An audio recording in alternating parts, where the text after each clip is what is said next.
बिस्मिल्लाहिर्रहमानिर्रहीम। ऊंट की महार। पुराने ज़माने में शाम और फ़लस्तीन के मुल्क रोम की ईसाई सल्तनत में शामिल थे।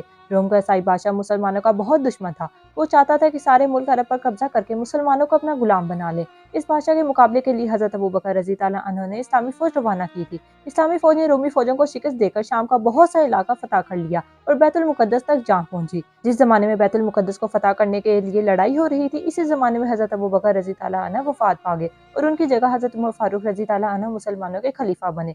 इस्लामी फौजों ने बैतुल मुकद्दस को घेरे में ले रखा था। जब ईसाइयों में मुकाबले करने की हिम्मत ना रही तो उन्होंने इस्लामी फौजों के सिपा सलार को पैगाम भेजा। वो पैगाम ये था: हम शहर के दरवाजों की चाबियां मुसलमानों के हवाले करने के लिए तैयार हैं, मगर शर्त यह है कि मुसलमानों का खलीफा खुद बैतुल मुकद्दस आकर हमसे ये चाबियां ले। इस्लामी फौज के सिपा सलार हज़रत अबू उबैदा रज़ी ताला अन्हु थे। उन्होंने ये पैगाम हज़रत उमर फारूक रज़ी ताला अन्हु की खिदमत में पहुंचा दिया। लड़ाई खत्म करने के ख्याल से हज़रत उमर रज़ी ताला अन्हु ने ये बात फौरन मंजूर कर ली। जिस वक्त आप बैतुल मुकद्दस की तरफ रवाना हुए, आपका एक गुलाम भी साथ था, मगर सवारी के लिए ऊंट सिर्फ एक ही था।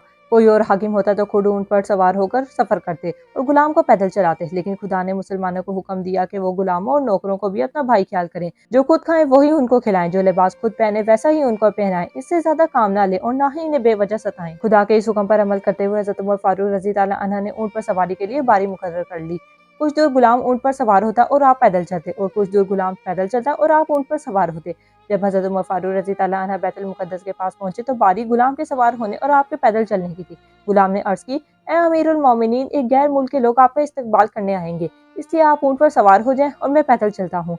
मगर हज़रत उमर रज़ी ताला अन्हु ने ये बात मंजूर ना की और कहने लगे: ये बात इंसाफ के खिलाफ है। ऊंट पर बैठने की बारी तुम्हारी है, इसलिए तुम ही सवार होकर चलो, मैं पैदल चलूंगा। जब बैतुल मुकद्दस के ईसाई हज़रत उमर रज़ी ताला अन्हु के इस्तकबाल के लिए आए तो देखा कि हज़रत उमर रज़ी ताला अन्हु का गुलाम तो ऊंट पर सवार है और खुद हज़रत उमर रज़ी ताला अन्हु ऊंट की महार हाथ में लिए आगे आगे पैदल चल रहे हैं।